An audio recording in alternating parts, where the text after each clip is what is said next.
Right about now, we're going to start to change the pace and change the style.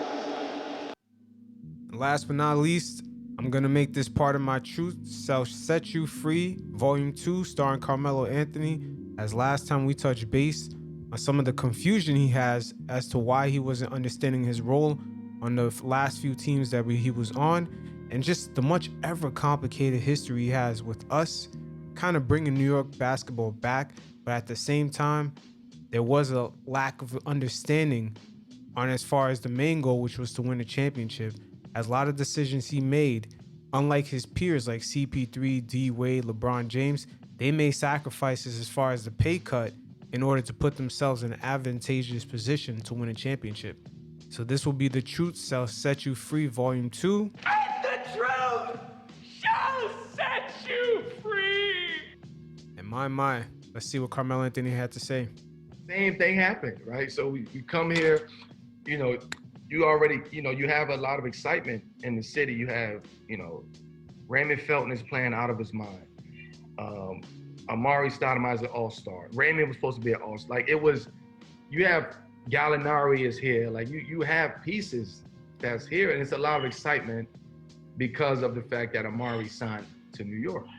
And people forget at that time that Amari signed, he was Amari Stoudemire. Like, he was one of the most dominant big men in the game, And, looking back at that, the time that Amari Stoudemire signed, he actually only had about 2 more years, according to doctors, on how his knees were going to hold up. But the Knicks were playing exciting basketball. Mike D'Antoni was bringing that, ball movement to New York, and it was working. The Knicks were playing very excited. We had Wilson Chandler.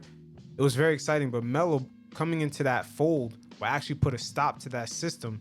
That's probably one of the reasons why him and Mike D'Antoni end up beefing, is because Carmelo Anthony is a ball stopper. And a system like that with so much ball movement is pretty much going to put an end to all that. That 1-4 pick and roll with him was no stopping that, right? So in my mind, I'm like, damn, if I'm gonna go start over, like I'd rather go there and start over with New York. And I got Amari, I got this team. Okay, I got this. Oh, we're gonna build this. And now there's going to be a few inconsistencies with Melo here, and this is my issue with him and just his whole New York era being here. It's a lot of inconsistencies of what he says and then what he wants, as far as when it comes to like playing successful basketball and then trying to become a champion. Now, Melo said he liked what we had, but clearly he didn't like it enough because he forced a trade knowing that we would have to give up all the assets. And once again, this was to get his money. And this is the story of Carmelo Anthony. He had to choose. All his peers, once again, like I said before, all his peers end up making sacrifices to put themselves in an advantage to win a championship. D Wade took a pay cut. LeBron took a pay cut. Bosh took a pay cut. CP3 took a pay cut and went to Houston. So you got to look at these things here. Like, a lot of things that Melo says is very inconsistent. Once I got there, it was like, okay, I see it. Like, oh, okay, we're going to take our time. I see it. All right, cool. We lose to Miami. All right, we're going to build on it. Miami went and got the big 3. Okay, we're going to build on this. And the year after that, they plucked a piece away, and they plucked a piece away, and they plucked a piece away. And before you know it.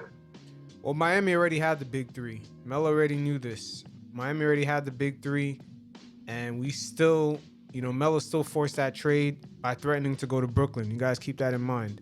I'm there. I'm just there. Like, I'm there in New York and having to figure all of this out.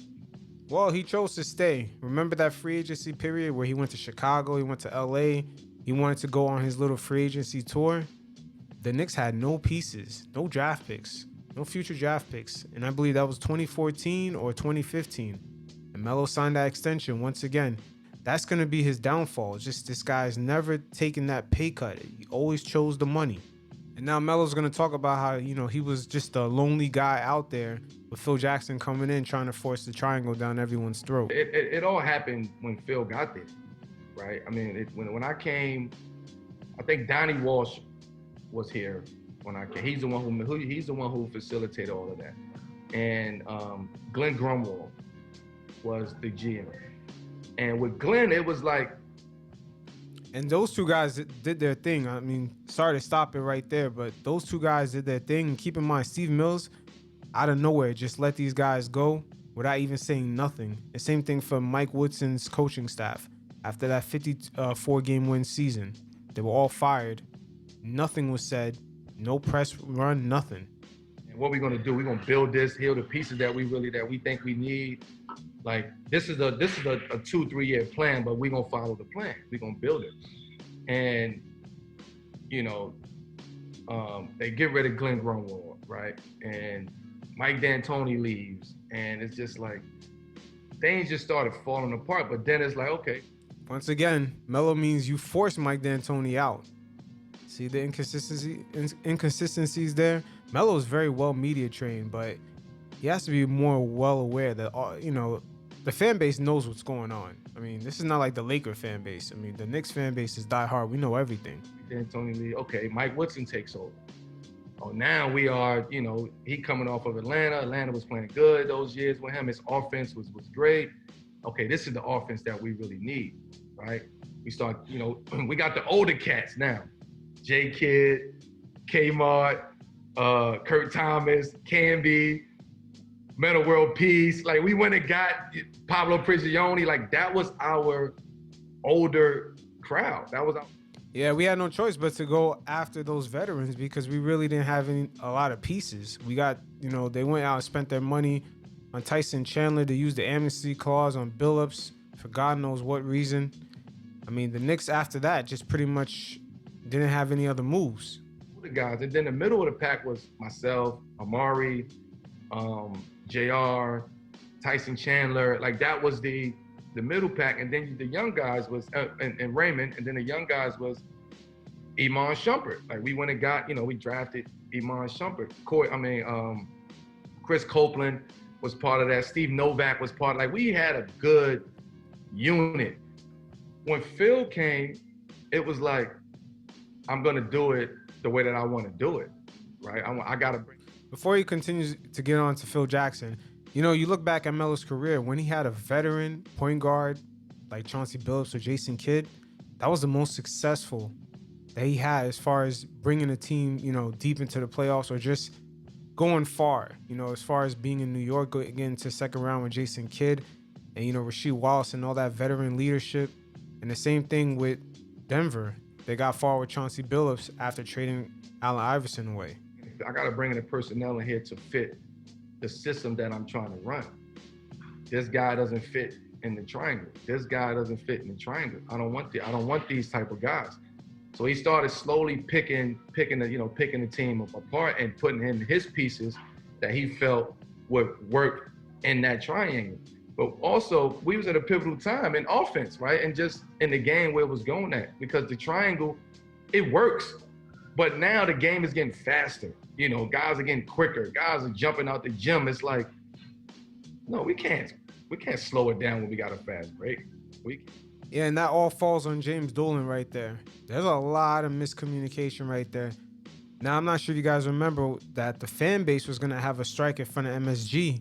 And it was quiet as kept. It was a PR move that James Dolan went out and got Phil Jackson. Phil Jackson didn't want that job. That's why he got paid so much money. And then right away, the protests end up not even happening because Dolan went out and got Phil Jackson. But Melo was right here because the game was changing.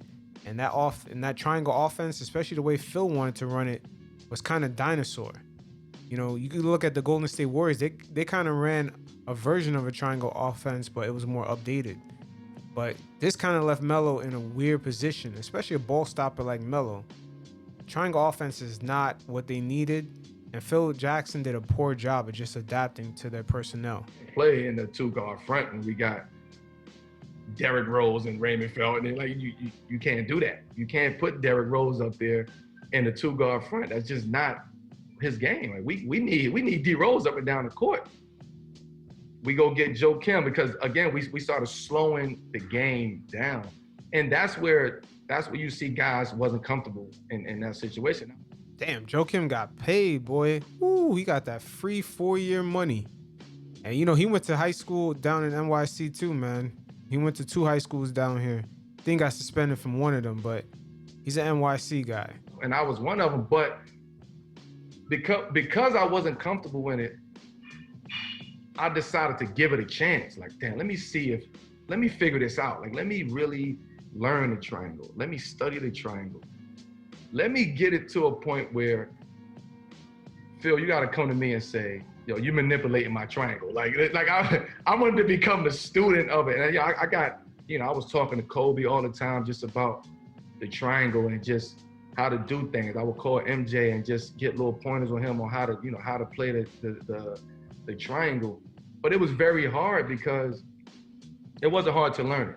It was hard to execute it because the personnel wasn't there. But also Melo wasn't going to change his game for the triangle. It's probably one of the reasons why Phil Jackson never wanted to coach the team. I'm surgical with this bitch, Jay. Yeah, come on, Melo, stop fronting. You wasn't going to change your game for that, especially with the guys that are on the team. You probably looked at it and was like, are we going to win a championship with this? I don't think so. So I'm going back to playing my old game. Because you wasn't the coach, it wasn't going to run the way that you expected it to run. If you want to coach, you come down here and coach, and we would listen. We could run this triangle all day long. And Phil Jackson probably knew Melo was stubborn about his game. Later on in this interview, you'll see Melo, he is really stubborn about his game, about switching up. But Phil Jackson was going to coach this team, not with Melo. There wasn't no pushback. Guys was unhappy. Guys didn't want to do it, but it wasn't like, nah, we're not doing this. Because again, once again, they probably followed after Melo. Because if Melo bought in and they seen the guy that's getting paid all the money, the guy that's the face of the franchise buying in, the other players are going to bound to buy in. But Melo ain't bought into that. Come on. I'm surgical with this bitch, Jay. It works, right? But when you playing that way for a whole 48 minutes, teams make adjustments. You're not making no adjustment. You just continue playing that way. The ball will find you, right? Your body moving and ball moving. Like that's what it is. Wherever you pass the ball out in the triangle, that dictates what happened in the offense, right? So when you start learning that and you start figuring out from a cerebral standpoint, it's like, man, if they make an adjustment, we're done. if they deny the two guard front, we're done. If they deny the blind pig, we're done. So teams started to do that. Teams started to get smart. Which makes perfect sense because we used to get blown out after timeouts.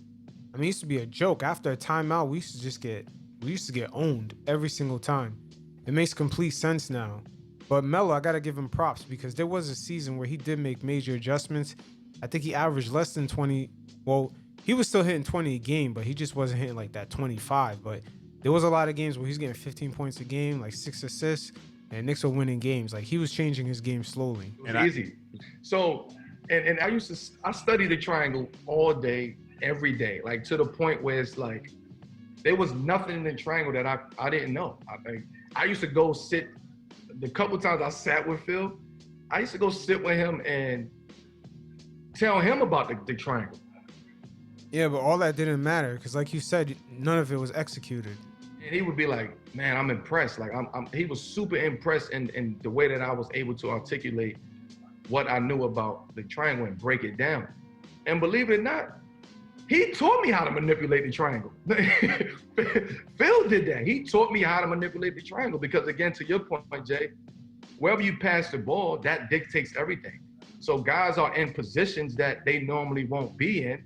And when they get the ball, everybody stay home or everybody gets denied. And now you have to make a play. And if you don't have those playmaking abilities, then you're going to look crazy out there in that triangle. So those are all the things that I actually had to deal with. All the triangle really does is give you structure on the offensive end, right? It puts you in spots.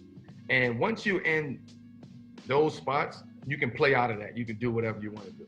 So everybody has the green light in the triangle. It's crazy because, again, when you're in it, you're just trying to get through it. Right, you're not really reflecting on it. You're not really like, damn, what really happened? Only thing you know is this shit ain't working. Listen, we got to figure this out. You know what I'm saying? Like what? But mind you, people don't understand. I've played for since I've been in New York for 7 years, 7.5 years. I've played for maybe four or five different coaches. So there was never no consistency. We couldn't grow, we couldn't build, right? So Yeah, I believe Melo played with over 7 different head coaches and I believe 5 different head coaches and 71 different players just coming from the bench, starting. It was a mess. But like I said, Melo had great poise, not blowing up in the media. But as far as where the Knicks were going, he did have options to get out. When his contract extension came up, I believe in 2015 or 14, that year where he kept walking around acting like he wanted to be a free agent. He had ways to get out of it, but he sticked around, man. The money was too good. Players, I played with over 100 players. I had over 100 different teammates in 7 years. Three GMs, 3 presidents, like, and I'm getting it, and you put this all on me. Yeah. So that's when it all went downhill from there. And that's why I look like Phil takes most of the run of it, because it all started when he came. The personnel changed. Guys, confidence. Guys started to lose confidence. They was coming to the locker room and just like, Seven, I don't know, man. Look, it's on you tonight. I'm like, what? But they started losing confidence because we don't know what to do. See, and that's one of the things I always preach about the Knicks front office being on code, because them being dysfunctional like that, just Steve Mills is firing guys left and right, then Phil Jackson out of nowhere is the guy, coaching changes. Imagine the young guys, how they feel. They're changing systems. They're just lacking confidence. The media is coming down their ass because of Dolan. This is why I said the regime right now with the Knicks, with Leon Rose, this is a good sign, man. At least we get some sort of consistency. That way guys like RJ Barrett can get some confidence going, playing under one system at least for a couple of years. He telling us to do one thing from upstairs. The coach is telling us to do one thing. The assistant coaches is telling us to do one thing. Oh, and you and Seven, hey Melo, you telling us to do it. You telling us to do something too, right? Like who do we supposed to listen to? I'm like, listen to me. Like me, listen. Go out there and play basketball. See all that right there. That's Steve Mills. That's been the summary of Steve Mills' whole tenure with the Knicks. You're just a bunch of different directions coming from a bunch of different people. Too many hands in the pot before players get the final notice of what to do. And same thing for Dolan. Dolan has no idea what's going on because Steve Mills, like in the final year he was there, telling Dolan that the team was ready to be winning. A lot of this miscommunication, it falls under that guy. At the end of the day, man, that guy is the fall guy. Out your head, play ball. We'll deal with the triangle later. We'll watch film on it. Like today, we here to win this game today by any means necessary. And they didn't like that. I mean, in all honesty, Phil didn't like that. So at that point, I had to say, you know what? I just got to do what I got to do. Like I'm not gonna. I know the media. I know what's happening. I know what they doing. I'm in it. You know what I'm saying? I know what they say. It's 100 of them at practice every single day, right? And you hear the whispers and you hear this and so I just knew. I knew what I was up against. I knew no matter what, they was gonna have something to say, right? So it's just like, just go play ball, enjoy it, have fun. Don't let them see you sweat. You know, even if it's bothering you, fuck it, like get through it. You know what I'm saying? So I started rallying my teammates like that and giving them that same mentality. Like, look, this media, they against us at the end of the day. And as you can see, what's happening in front office, what's happening with, Yeah, it's very interesting that last comment Melo made. The media is very against us. That's one of the hurdles about the Knicks, man, because of the ongoing beef with James Dolan and the Daily News. It's just another hurdle. The media is actually probably not even realizing them going against the owner so bad is that they're creating another hurdle for the players to go over in order to win. Not only every night they're going against opponents on the court, they're going against the media off the court. This shit doesn't even make any sense. I'm gonna replay it for you guys one more time. And that same mentality, like, look, this media, they against us at the end of the day. And as you can see, what's happening in front office, what's happening with, you know, with PJ, we got to leave that alone. Like, we have to play. And they started getting, it was like a rally cry. You know what I'm saying? It was like a speech, like, yo, we got to go, man. Look, it's us against New York media. It's us against our own organization, because we don't know what's happening. We don't know what's going on. So imagine the mindset that you have to have and the courage and integrity you have to stay in that. God damn, that pretty much sums up some of the pressures of being a Knicks. Going against the media, going to kind of, in a way, like Melo said, going against your own organization. This shit is chaos in all angles. And once again, one of the main culprits behind all this is Steve Mills, for a lot of the confusion that's been going on. With that, I'm talking about, you scored 35, you're getting booed. If you don't, you know, if you miss your first 3 shots, you're getting booed. You know what I'm saying? Like, it's that was the culture, and not everybody can handle that. People look at the OKC situation like, oh, it didn't work. Oh, it was the worst situation. Like, for me personally, I actually really enjoyed my time in OKC. Like, that team, I enjoyed it. Being around those guys, I enjoyed it. You know, hence we didn't do what we were supposed to do. You know, what the goal was to win with that team. We didn't do it. We underachieved. And in our minds, we're just like, yo, listen, man, we coming back. Like, next year, we're gonna be good. Like, we got a year under our belt. This is new to everybody, right? Russ, this is your team. All right, PG, you signed here. P, you was doing what you was doing in Indiana. Cool. I'm coming off an all-star year in New York. So I'm like, okay, let's go back right there. All-star year in New York. Matter of fact, somebody got injured and Melo was welcomed into the All-Star game. But Melo was not having an All-Star year in New York, not at all. The Knicks were losing a ton of games. Remember, they went overseas and played against Detroit. In that London game, the Knicks were just getting slaughtered. There was a lot of games where Melo was dropping a ton of points in the first quarter, the first half, and the Knicks were down by like 20. There was a lot of those games that season. I believe the year he's talking about is the 2016-2017 season, before the following season where he got shipped to OKC. Melo did not have a good year, and you'll see right here, he's about to get a rude awakening to how his play really has a negative effect on his team. Let's put this all together. Let's just go and put it out there, and we're gonna see what happens. It didn't work out. And here's another reason why, you know, with Melo, he probably didn't understand how much he was deteriorating. Melo, a lot for that 2016-2017 season, when he took the ball to the hole, he was not getting any lift on his legs at all. A lot of pump faking, a lot of double clutching. He just wasn't finishing at the rim like he used to. And maybe quiet as kept, man, that block that Roy Hibbert had on Melo, that's probably the last time Melo could really get up like that. I mean, Melo ain't really looked the same since. Came out of money, luxury tax. They was already going to be in the luxury tax. But they took a chance and said, nah, we got a chance to win this. And if we win it, we'll figure this shit out. But we got a chance to win this. I already knew what I was up against from a luxury tax standpoint. Hell yeah, and then going to OKC, that ownership group is very cheap. Very, very cheap ownership group. But at the same time, Melo was up against a lot over there. Just Westbrook, just the way he played.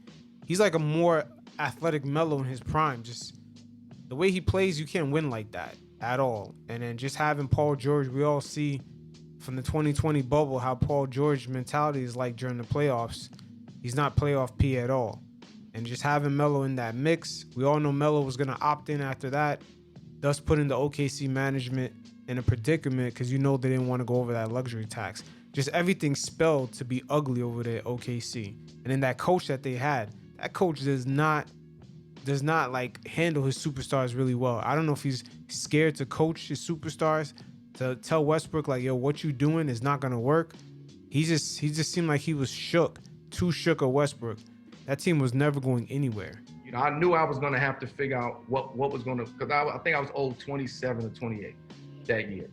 So Man, you was old about 30, Melo. Stop fronting, man. And the truth shall set you free. Melo was making bread compared to like, you know, his output. Cause he was like a 15 points per game guy, like in that system. Just Melo's making a lot of money, man, for a guy with his output. I was gonna have to revamp my contract or talk, just get a new deal or however way we was gonna do it. I was willing to figure it out in OKC. Stop lying, Melo. You was not willing to figure that shit out. You was gonna opt in. You wanted your fucking money. You know I'm surgical with this bitch, Jay. You probably figured OKC ain't gonna win. Let me just get paid anyway. And you was right for doing that anyway. And I just started to feel like I was almost like the outcast. I'm like, what about me? Things would happen and it would be events in OKC and I wouldn't get the call. And I'm like, damn, is this what's, am I off the team already? Like, but Wait. mind you, It seems like Melo wasn't holding on to his Bible hard enough down there at OKC, man. He ain't getting no calls, no invites to team events. God damn. I just remember, man, like after the season, I'm in Paris, Fashion Week. Okay. And I'm talking to like Billy Donovan or something like that. And he's just like, yeah, I don't think it's gonna work. Like, and I'm like, whoa, what you mean it's not gonna work? Like, where's this coming from? All right. He's like, I don't think it's gonna work. But mind you, I know what's going on. They want to implement PG more. They want, I know the game, so you can't run the game on me. So I said, listen, I want to be here. I want to make this work. If we come back next year, we're gonna be fine. Like we're gonna be fine. A year under our belt, we're gonna be fine because we know what we had to do and we know what we was up against. He's like, I just don't. You mind coming off the bench? And I'm like, yo, for that to be his next step, it is kind of crazy, but it shows you how desperate they was. I mean, think about it, man. They got eliminated by fucking Utah and a rookie freaking shooting guard. That's unbelievable. I mean, we talking about a team with like an MVP player, Paul George and Westbrook in their prime with Melo kind of on the downhill of his prime. And for them to not even be close like that, it's unheard of, man. I know it was making Billy Donovan look bad, but I mean, it is what it is. Where is this coming from? You know what I'm saying? Like, what would make you think that? You know what I'm saying? I wasn't coming from an arrogant standpoint, but just like, why would you just come to me and that's the first thing you want? Why would you start that narrative? You know what I'm saying? Like why? Because he didn't want you and Russell Westbrook to take turns. Your turn, my turn. Your turn, my turn. See, the reason why I worked with Durant, because Durant shoots like about 50%. I mean, Westbrook giving Durant the ball at odd angles. Durant's still making those shots. Imagine he had a crisp point guard, like when he went to the Golden State Warriors, just giving him correct passes in the flow of the game, in transition, open. I mean, this guy is automatic, but he was shooting 50% with Westbrook giving him all sorts of crazy passes. And Melo and Westbrook, they can't play that it's your turn, my turn shit. They're not efficient enough to do all that. And he was just like, well, we want to play you three guys out there at the same time. It's not going to work, and we want to play Jeremy Grant out there with those. And I'm like, I love Jeremy Grant, love him to death. But be honest with me, yo, this ain't gonna work. We got to get you out of here. Yeah, see right there, Melo still don't get it. And once again, this is the complicated history he's gonna have with the Knicks when you look back at it. It was like just him being stubborn like that on a team that had a reigning MVP, that had Paul George, and that had other guys like Steven Adams. They had key pieces around that team off the bench. And for him to be stubborn like that and not understand the role that they wanted him to play in order to win is crazy. I'm gonna replay that for you once again because that team was expected to at least make a decent playoff push. And they, once again, they had major pieces on the team, even though those pieces wouldn't really win, but they had a reigning MVP. This is 10 times more than what the Knicks ever had. And Melo still didn't want to understand his role on the team. You three guys out there at the same time is not going to work, and we want to play Jeremy Grant out there with those. And I'm like, I love Jeremy Grant, love him to death. But be honest with me, yo, this ain't gonna work. We got to get you out of here. I would rather you tell me this is not gonna work and we don't see this working out and happening. And let's work together. Get me somewhere where I want to go, and it's cool. So, AKA, get me somewhere where I want to start. I mean, Melo, man, the truth shall set you free, brother. And the truth shall set you free. I mean, that's all it is. Melo just wanted to start. He wanted to get his minutes. He couldn't imagine them winning with Jeremy Grant. I mean, if they're not winning a championship with Jeremy Grant, starting over him, then what's the point of doing all this? That's probably how Melo looked at it.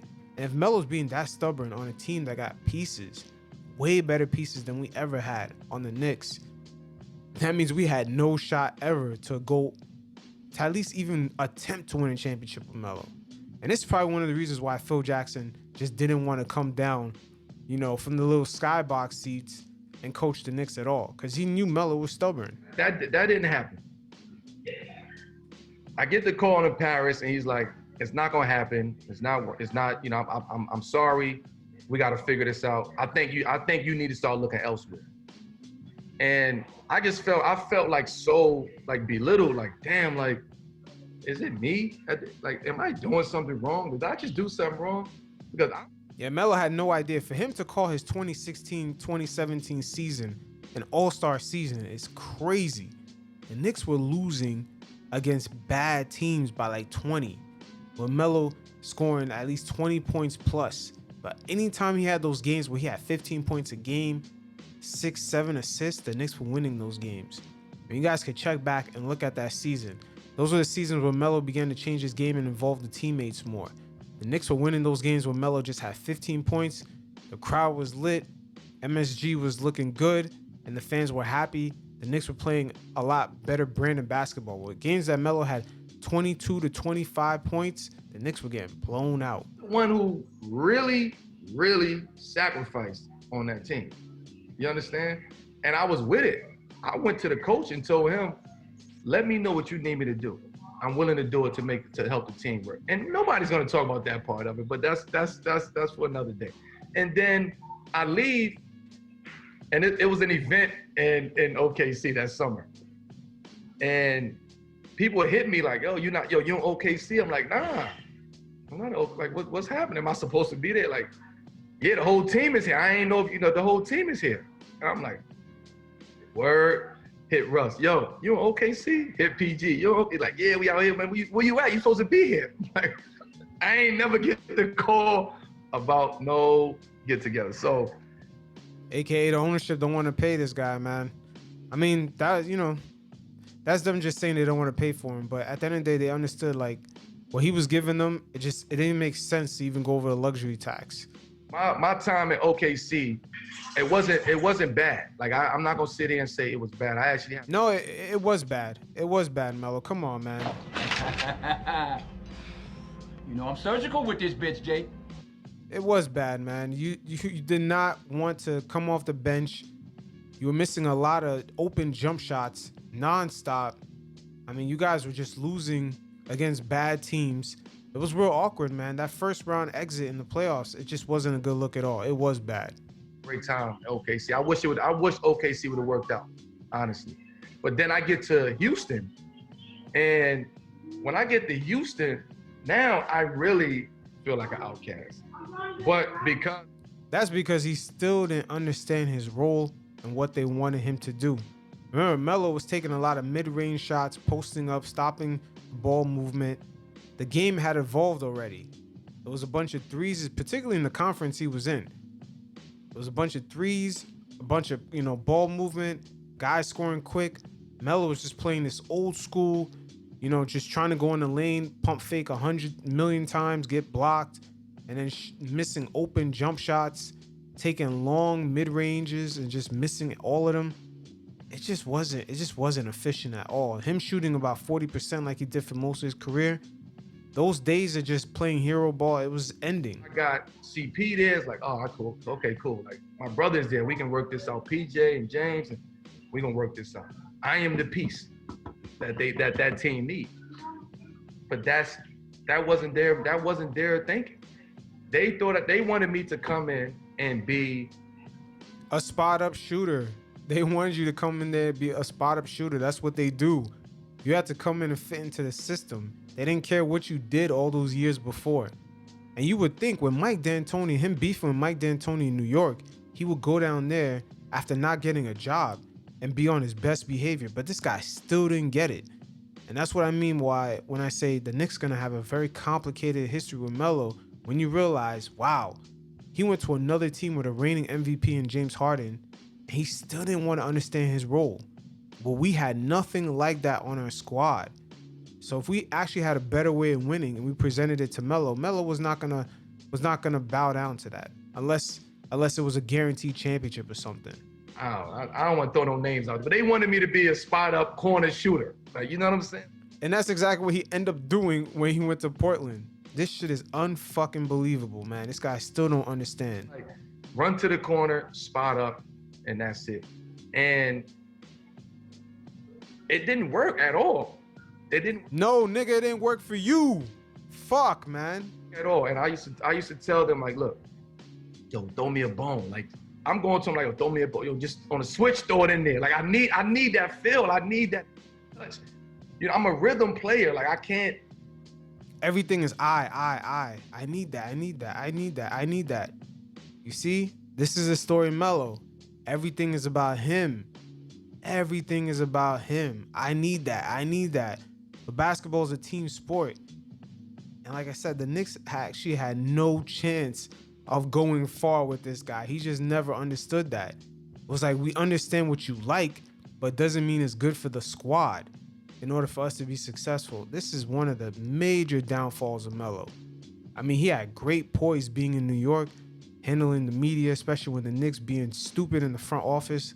But damn, his vision as far as on the court, as far as the team being successful, it was very limited because he still wanted to eat and get his. Like he always says, like when he was coming up through AAU and just college, he had to get his.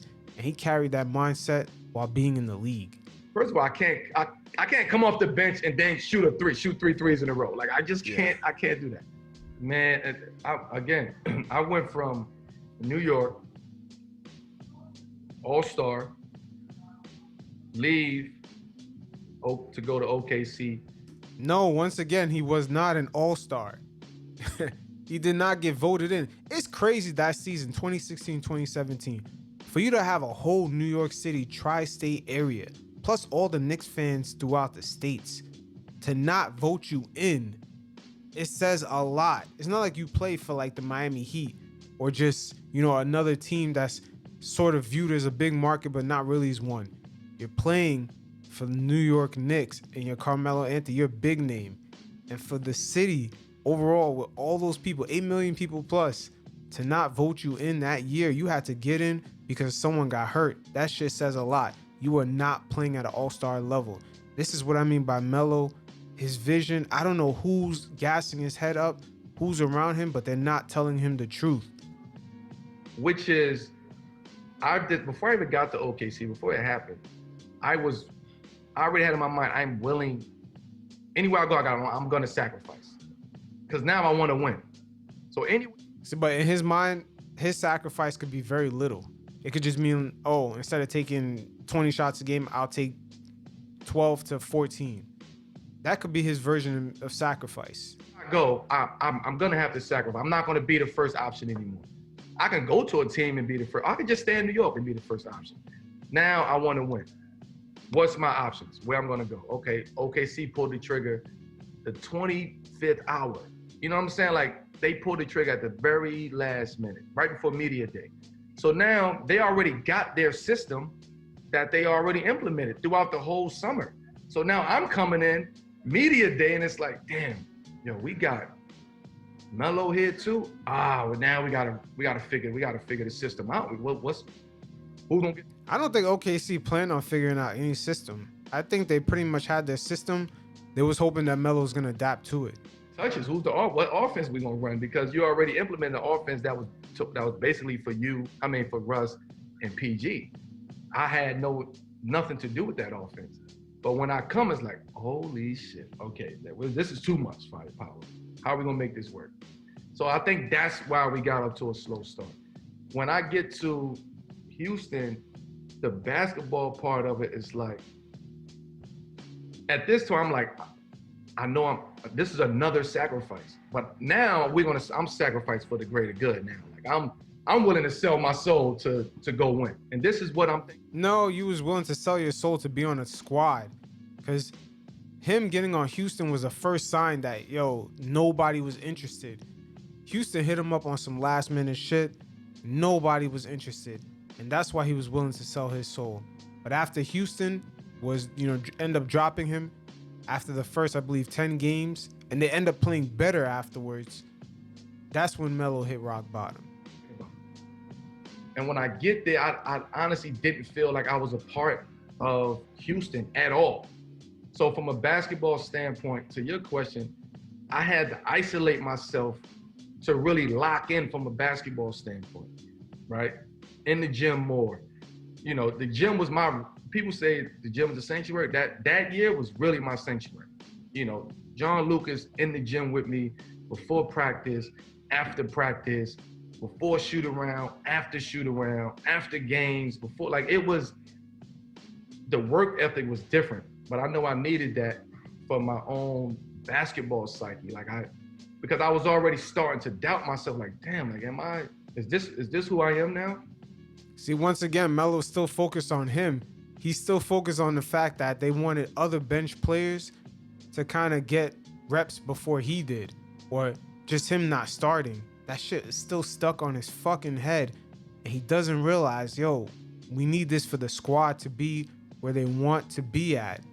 Melo never understood these things. I just don't get it. And do I want to be that? Fuck it, that's too late. I'm already here. I'm gonna buy into it.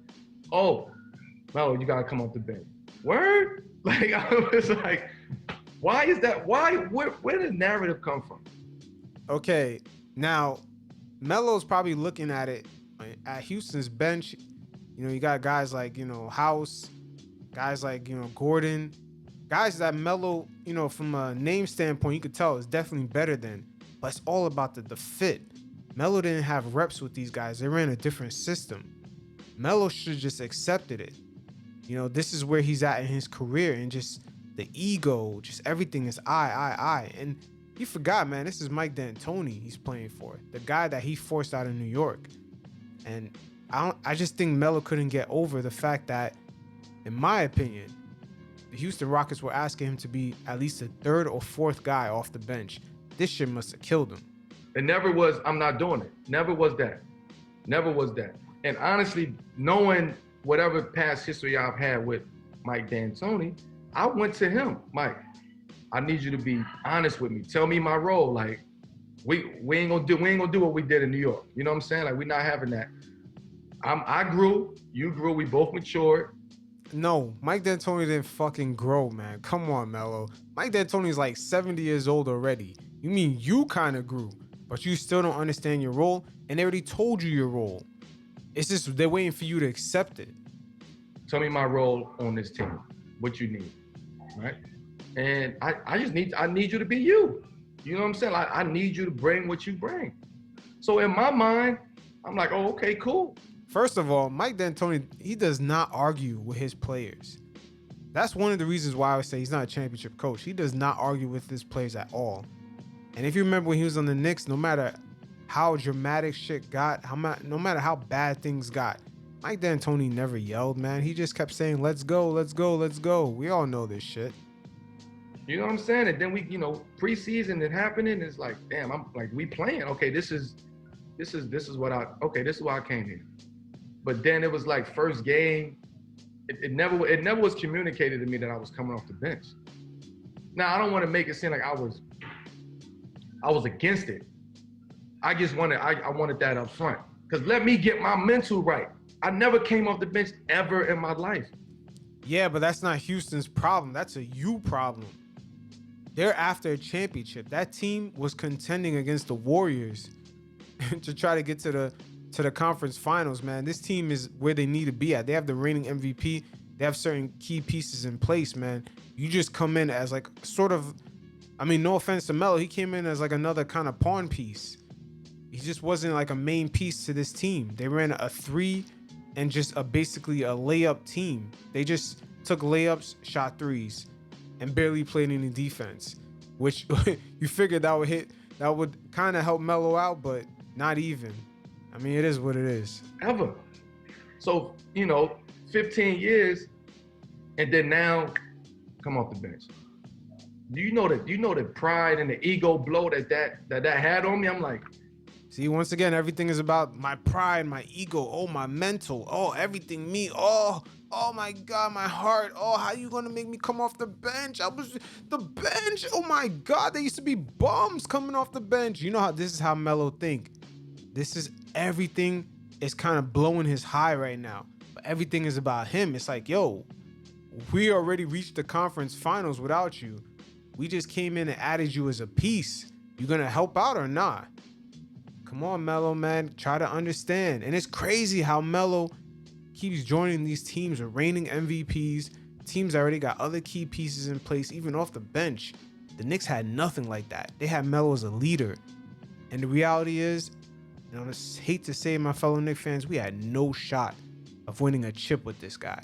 None at all. Because if he was asked to make a major adjustment, perhaps let's say if we got another superstar and the superstar was kind of more tailored to the coach's system and they asked Melo to be the 1B, Melo was not going to do it, man. Come on. dang, I gotta get my, like, it was very difficult. It was very difficult. So out of all of this experience, that was the hardest thing for me. That was the hardest thing, to stay in it mentally and emotionally. The basketball part of it, that was gonna happen. That wasn't gonna change. No, that was not happening at all. If you look at most of Melo's highlights in Houston, he missed a lot of open jump shots that CP3 was feeding him. That was another issue that they had. It was like, damn, he's taking these long mid-range jump shots open and he's missing these shits. What is this guy good for? His feet are slow. He can't really take it to the hole like he used to.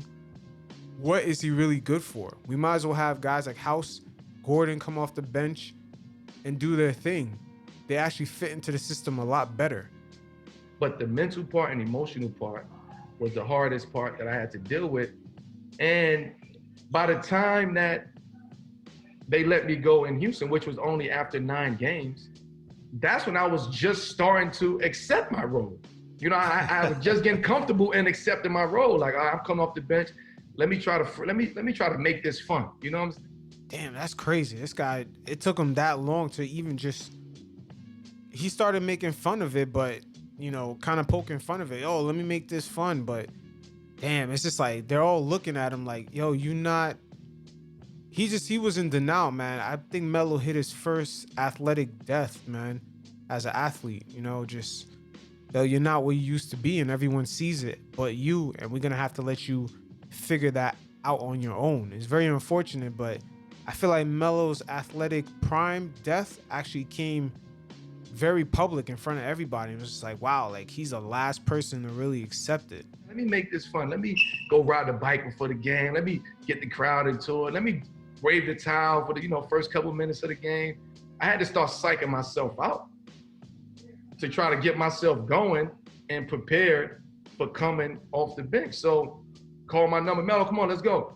I'm running to the table. You know what I'm saying? So I had to do all of that to psych myself up. I got not advice, but people just was there for me. You know, it was, yo, I mean, Melo, keep your head up, keep doing what you're doing, blah, blah, blah. Like, I had that support. But again, yeah, I just really questioned the some of the support around Melo, man. Just the honesty, man, because we seen LeBron James in public. He's not honest about what kind of player Melo had became. What Melo had become, because, he said Melo should be on the team, but then the Lakers had every opportunity to, have Melo on the team. Look at Jared Fat Ass Dooley, man. Like, that shit is crazy that, LeBron James has him on the squad over Melo. Even with an open roster spot, they took J.R. Smith. Like, it's just a lot of weirdness going on. CP3 talking about Melo should be in the league, but he wasn't a good fit on your team. It's like guys are not really being honest with this guy, and I feel like a lot of players understand what's going on with Melo and just they're not being honest. I wasn't open to hearing nobody at that point because I was trying to shut myself. And the more you hear what you can do and you're not able to do that, it hurts you. Like it messes you up emotionally. So for me, it was just like, I don't want to hear, yo, Melo, man, that shit is fucked up and you should be doing this and you should be starting and he should be starting over. Like, I don't want to hear that. You know? So once again, Melo spoke about, the time off he had where teams just weren't interested, his mindset, how did he recalibrate himself basically?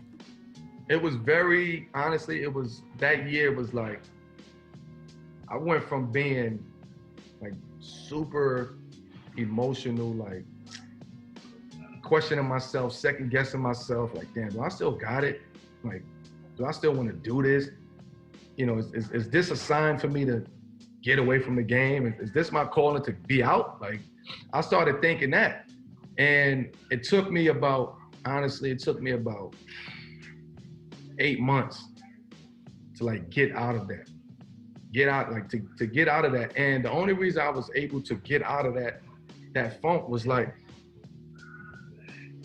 my AAU team, right? So I was home and I was able to travel with my AAU team. I was able to be in the gym around the kids and train them and work with them and travel and go to the tournaments and be in that environment and get me away from the NBA environment. And what I realized is that they was my therapy. They was the ones who was, man, you still got it. No, you still got it, man. Don't worry about that. Like, man, I can't wait for you to go to this team, because every week it was always another team that I was going to go to. It was always another team. So it was like ironic because it like something came out every Thursday about another team that I was going to. And then my AAU team tournament was that weekend. So you getting all of that media push, and everybody's like, where is she going? Which team? Where is this? So I'm getting that excitement. And that's what really like propelled me forward, to just be like, man, just stay with it. Now, this is Melo's beginning of his maturation of understanding his new role, which we all seen in Portland, which he excelled at. But this is what he was being asked way before in OKC when they approached him, I believe after that first year, and also in Houston. Melo began to understand his role, and this is when he became more of a catch and shoot guy, and also his fitness definitely improved. Something to him, like, just stay with it. Don't worry about it. And my wife was a real big part of, keeping my confidence at an all-time high. Portland, to me, it was like, for many reasons, not just basketball, I needed it. I needed that environment. I needed that peace. I needed to be in a place where I can sit and think. And, I said it earlier, we don't get a chance to reflect, right? So I got a chance to kind of just reflect on just life, basketball. Was it a second chance? Yes, it was a second. Yeah. And hopefully in that reflection, I could tell Melo understood that the game was a lot bigger than him. It was more of the team involvement, and his prime years of just him being that main guy. It was over. Now it's about the game. It's less about him, because everything about this me, my mentality. Just for me. I need this. There's a lot of that, and that's the old Melo. The new Melo is much improved, and he definitely could help out a lot of teams, and he could definitely play a couple more years.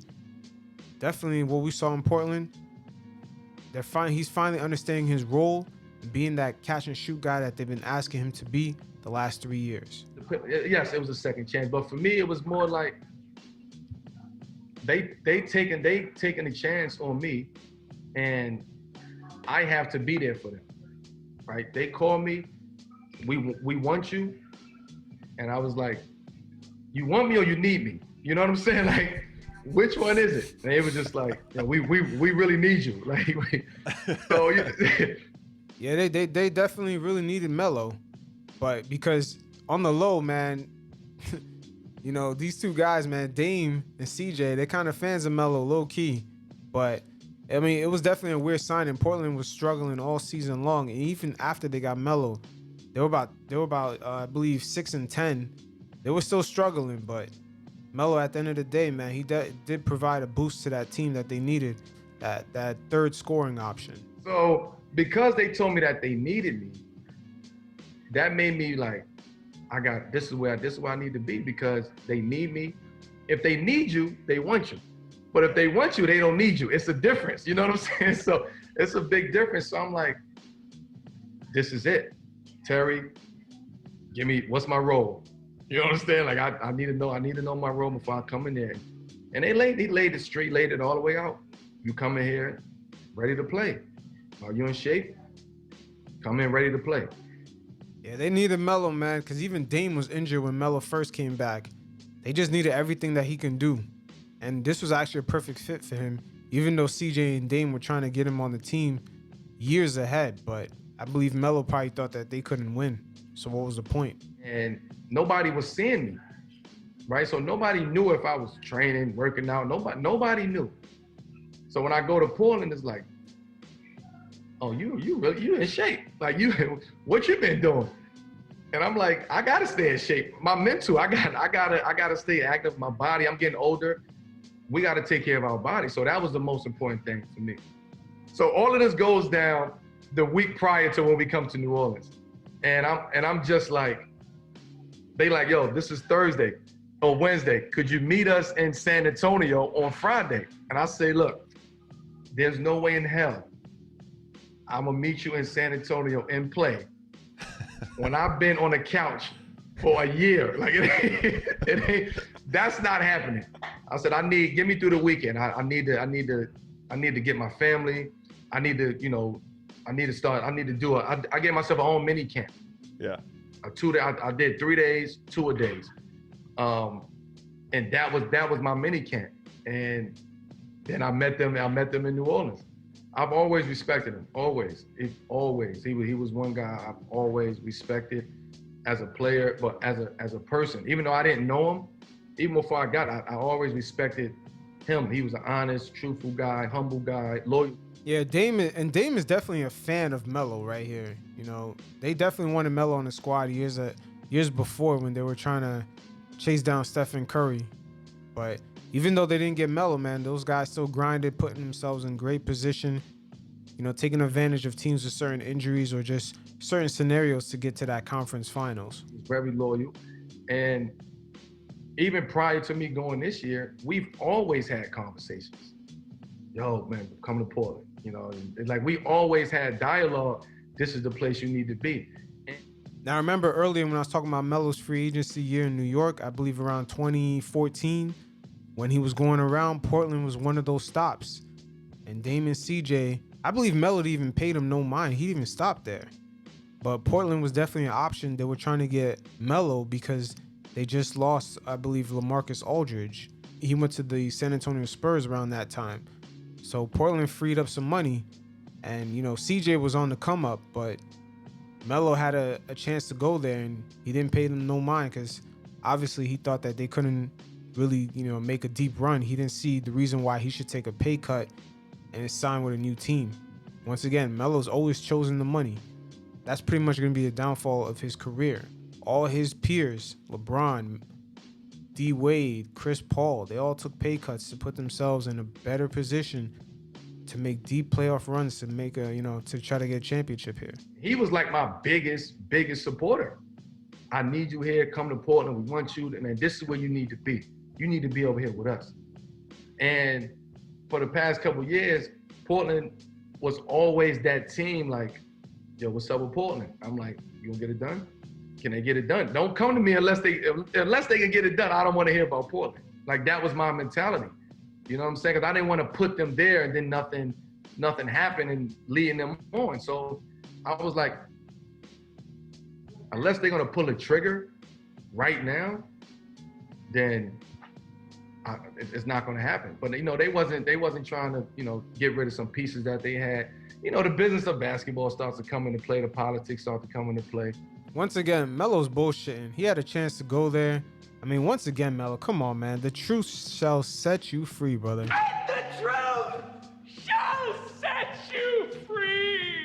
Damon CJ was interested when you was a free agent before you signed that extension with the Knicks, I believe in 2014 and 2015, and you wasn't really paying them no mind. Come on. But this year made up for that, right? For me personally, this year made up for that. I said I was done at 35. I said I was done at 35. And then I said 37, which would be this next year. But honestly, the way that I felt and the way that I feel physically, it's like, I don't even think about that no more. Like, yeah, the way the league is now, I mean, I wouldn't be surprised if Melo could play a lot longer if he, uses his smarts, his actual basketball mind, and just, know his strengths, knows his weaknesses, position himself a certain way, especially on defense, take advantage of younger guys. But as long as his jump shot, his 3-point shot gets up, Melo could stay in the league for a while. I mean, what we've seen in the bubble is only the early part of Melo's new game. And Melo could be a very crucial piece to perhaps even the Lakers next year. Who knows? But if his 3-point shot, just being a spot-up shooter is just more on point, he could be a major piece for a lot of these teams. We just need you, Melo, to understand your role. Just be that spot-up shooter. Don't take another dribble. As soon as we pass it to you, get that shot up. It's hard for me to think about it. And just to put it in perspective, I got a chance to play at a high level for a long time, 15 plus years, right? And then that's taken from you. So now you get your perspective change about life at that point. And in my situation, people don't come back. Guys don't come back. Guys give up. Teams give up on them. And guys just don't have the fight to keep doing it, especially at that point. At 15 years in, it's like, all right, I ain't about to keep doing this. You know what I'm saying? Like, it's wasting a year. Nah, cool. I'm cool with that. But for me, the reason why it worked for me, it helped me, because I disconnected from the game as a whole. And I believe that's great for Melo. That was a good thing for Melo. He disconnected from the game, put a lot of things into perspective of why he was where he was at. And the way, he came back to the game, as we've seen, throughout this current season and into the bubble, he was much more humbled and kind of had a better understanding of the game. And you've seen the more dedication he had towards the game with his level of fitness. So I got myself to a point where I'm like, I did enough for the game. I did enough for myself. Monetary wise, I'm good. My family good. We're good. I don't have anything else to give to the game. And if this is the way that I gotta go out, I'm cool with it. You know what I'm saying? I had to be at peace with the way I was at. So I'm just like, this is it. Like, I told my agent, yo, don't call no more teams. Don't call no teams. I'm done. Like, I'm at a place mentally and spiritually. Like, I don't want to deal with that no more. If somebody gonna come in and mess my piece up, I don't want to deal with it. And I didn't watch basketball for like damn near 8-9 months. Like that year, I didn't watch it. I wasn't up to speed on who was doing what. I didn't know who was on what team, And when I came back and we played against you guys, it was like I had to get right back into it. But it's just like the league started to shift. And then finally, Melo's starting to understand, man, where the league is at right now, and just that old school, early 2000s when Melo came into the league, mid 2000s, of just guys, chucking up a bunch of shots, the Vince Carters, the Kobe Bryants, the early Kobe Bryants, the Allen Iversons, the guys, who shot around 40%, volume shooters, guys that took like 25 plus shots a game. The game is, of today is just starting to evolve more than that. Guys got to be way more efficient. They got to be like almost on Kevin Durant status, shooting about 50%. Having the ball just stop. The game just evolved, man, and you got to keep evolving with it. I mean, look at LeBron. He's become a way better 3-point shooter. This guy has taken, 3-point shots from almost half court. Guys got to switch up. Even D Wade started shooting threes more towards the end of his career. And Melo, I believe this is a new chapter in Melo's career. And, he could last about 4 more years if he improves on his 3-point shooting, which we've seen in the bubble. it's definitely improved. But like I said, it's only the beginning. Guys, I'm like, damn, who is that? Who is that? I had to re-educate myself, but I had to disconnect from the actual game and say, this is it. I accept it. Now it's time for me to move on to another part of my life. Yeah, so my legacy in just the game of basketball, I don't think, for me personally, I don't think winning a championship defines who I am and what I've created and what I've done for this game of basketball, right? What I've done for this game of basketball and what I continue to do for the game of basketball is bring awareness in different aspects, right? Mentally toughness, right? How do you not give up? How do you not quit? Like, these are the things on top of all the accomplishments that I've ever had. These are the things that make your legacy, that builds your legacy. Now, the ultimate goal is always to win a championship. We all want to win championships. It's guys who you can't even name right now, some of these teams who won a championship.